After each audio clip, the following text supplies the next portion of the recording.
Dear Demoscene family at Revision, I'm very honored to present you the first self-updating Amiga intro ever. The idea and concept was to combine old school and current techniques and create an intro where the viewer can add his own content like a message, an ASCII art or a small drawing and share it. So what is happening here? When you run the intro and your Amiga is connected to the internet, which is mostly the case when you are running an emulator, the intro connects to the swaptro.de database and pulls the latest content before it starts.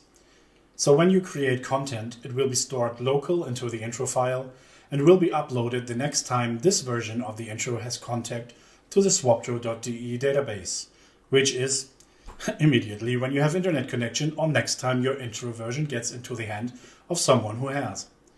So what we have here is an Amiga intro that checks actively for updates, which could be user-generated content or even updates with music, graphic and effects.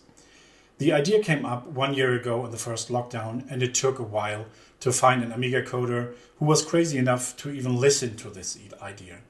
Luckily, Losso is such a crazy guy, but let us hear what Losso has to say about the challenges in this project.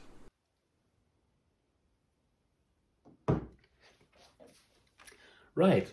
It turns out networking programming in assembly language can be tedious and finicky. At least not as easy as I hoped when I first hacked up a prototype in the emulator because I didn't have networking equipment for my Amigas yet.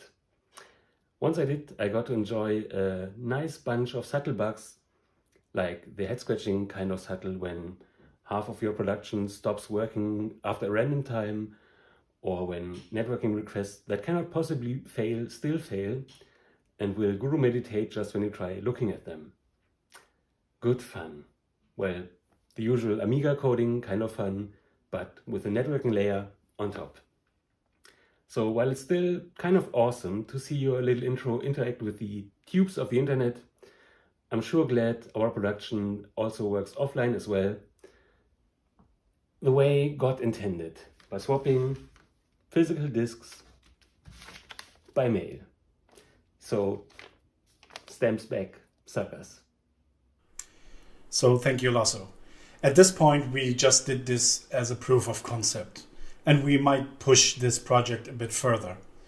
If this leads to a certain music disc or a disc Mac later, we don't know. The possibilities are there. We are open for ideas from the Amiga scene, and we hope that many of you will contribute and support us here. So the intro can be downloaded from now on swaptro.de. We all hope that you enjoy this little thingy the same way we did. Stay safe. See you next year. Love you all.